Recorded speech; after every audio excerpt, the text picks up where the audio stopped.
I went and decided that I was going to go get an undergraduate in health and life sciences with the goal of going into some genetic research and doing some genetic studies for just heritable genetic diseases. And I absolutely loved all of the classes, all of the courses, all of the experience that I got in going through my undergraduate degree and focusing on that in high school as well.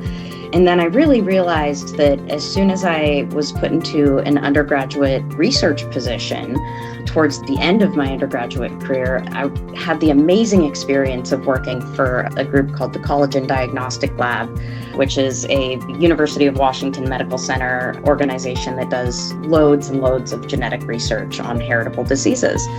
And I loved that experience a lot too. I really enjoyed that.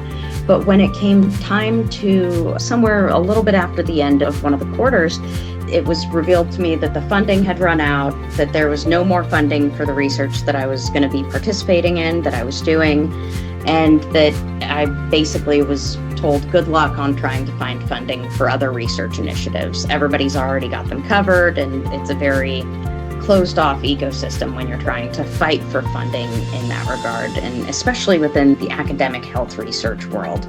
So I really realized that, and I did love the work, I loved the research, but it was also very isolating in that world because it was just very much being kept in a cubicle in a medical research building that is very old and not necessarily quite, the systems and the building and the facilities had not been modernized in quite some time. I just realized that I don't think that I wanted to spend the rest of my life doing that specific type of work. And it occurred to me, this might not be what I was meant to do. This might not be where the road that I was meant to head down. And so I ended up at this sort of decision point where if I was no longer going to go down the genetic research path with my personal career, I needed to look and figure out what I was going to do. It was just the point where, okay, you need to get a paying job now and make your own way.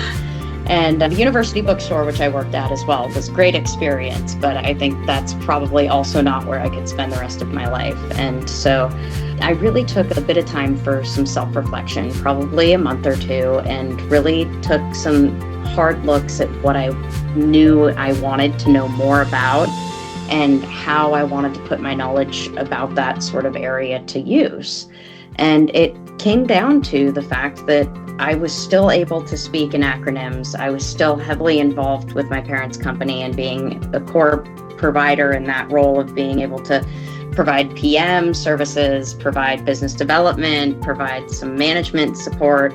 Basically, across the board, I was trying to keep this company in a great position within the contracting realm. And my parents, all the while, are getting older and getting to the point where they needed the opportunity to retire. So I just put it into my brain that wouldn't it be a fun challenge to figure out how to get them to at least the point where they can retire and give them that opportunity.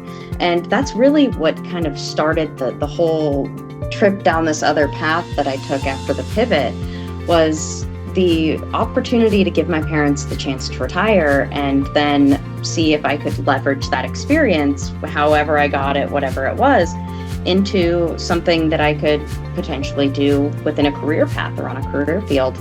And so that, long story short, I really realized that the route that I was going down was not going to be the one that I could continue to stay down, and it wasn't going to make me happy. I wasn't going to find joy in the work that I was doing.